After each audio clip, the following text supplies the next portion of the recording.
found a hidden camera in my FI shower. When I confronted the host, she showed me footage of the previous guest burying something in the backyard. It was supposed to be a simple 3-day stay in a charming cottage while attending my college roommate's wedding. The place had perfect reviews per cozy, private, immaculate, pernt, all the buzzwords you look for when booking someone else's home. The host, Elaine, was a smiling woman in her 60s who greeted me with homemade cookies and a tour that ended with "Make yourself completely at home, dear." On my first night, while showering after the rehearsal dinner, I noticed something odd about the vintage soap dish mounted on the wall. The decorative flower in the center had a tiny black dot that didn't match the ceramic pattern. I leaned closer, water streaming down my back, and my stomach dropped a camera lens. I wrapped myself in a towel, hands shaking so badly I could barely take photos for evidence. Then I threw on clothes and marched to the main house, fury overriding my usual conflict avoidance. Aileen opened the door in reading glasses and a cardigan. Before she could speak, I thrust my phone in her face, showing the close-up of the camera. "I'm calling the police," I said, my voice steadier than I felt. Instead of denying it or making excuses, she simply said, "You should see this first." She led me to a small office where 3 monitors displayed security feeds panned the cottage exterior, driveway, and backyard. Nothing from inside the cottage bathroom, which somehow made me more confused than relieved. "That camera hasn't worked in years," she said, clicking through files on her computer. "It was installed by my late husband for his own disgusting purposes.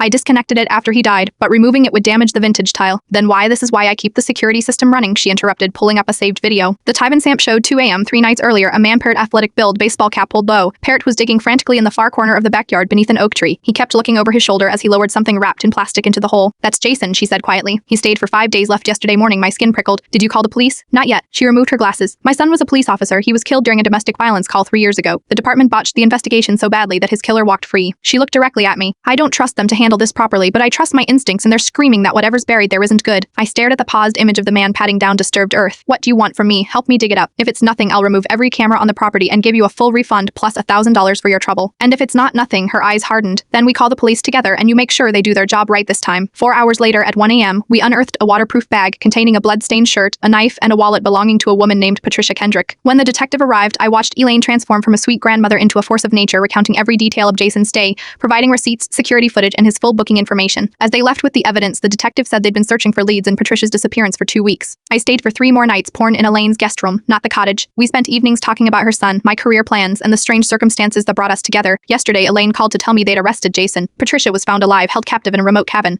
The detective told Elaine that without the evidence we found, they might never have located her in time. I've changed how I feel about hidden cameras. Sometimes they're violations of privacy, and sometimes they're silent witnesses that speak when others can't. I'm going back next month to help Elaine install proper security cameras, Parrot visible ones panned around her property, and to plant flowers under that oak tree, Some strangers are dangerous, others become the family you never expected to find.